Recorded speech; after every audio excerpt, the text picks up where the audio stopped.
In 1.4, we're evaluating algebraic expressions. There are two steps. The first step is to substitute, and the second step is to simplify.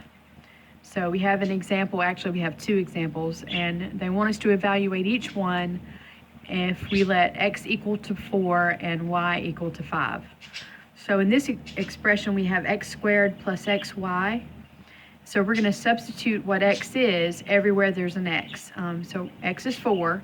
So right here we're going to sub in 4 squared plus 4 times, and then we're going to plug in here what y is. 4 squared is 16 plus 4 times 5 is 20. And then when we add these we get 36. Now let's do this expression. We have y cubed, or y to the third power, plus the quantity x plus y squared. So we're going to plug in our x and our y. We have 5 cubed plus the quantity 4 plus 5, the quantity squared. And so 5 cubed is 125. 4 plus 5 is 9. Squared is 81. 125 plus 81 is 206. Okay, so now we have some general formulas. In this first one, they want to know what the area of the circle is if they give you a radius equal to 3 feet.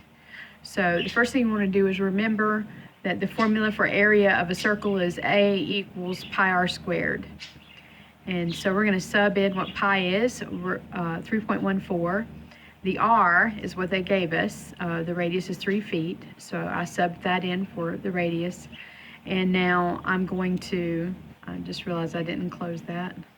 And now I'm going to square this 3 feet, and I get 9 feet squared, and multiply by 3.14, and I get 28.26 feet squared. Don't forget that when you square your number, you also square the word. So 9 feet squared is 9 feet squared. Here's the formula for the volume of a cylinder. They tell us that the radius is 5 feet and the height is 12 feet. So the formula is V equals pi r squared h. So I'm going to sub in what pi is, 3.14. I'm going to sub in our radius, 5 feet, and our height is 12 feet. We're going to square this first, and then we're going to multiply everything together, and you should get 942 feet cubed, or cubic feet.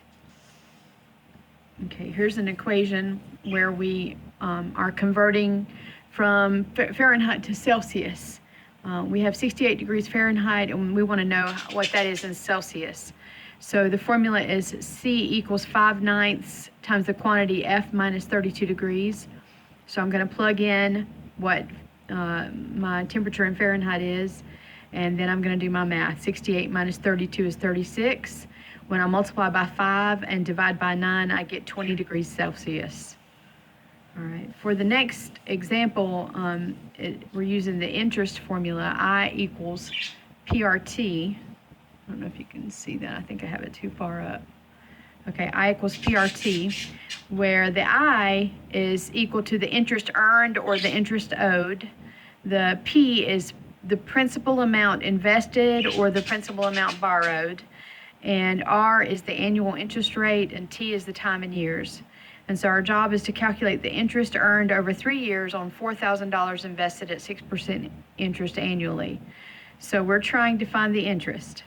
So we're going to plug in our principal, which is $4,000 invested. Our rate is 6%. Notice I changed it from 6% to 0.06. Okay, it needs to be a decimal form. And then our time was 3 years. So when you multiply this, you get $720 in interest. Okay, and then the last, I think this is the last example, is using the distance formula. The distance formula is distance equals rate times time. And so it says find the distance if you're traveling 65 miles per hour for 3.5 hours. So I just plugged in my speed, my rate. I plugged in my time and multiplied those to get 227.5 miles.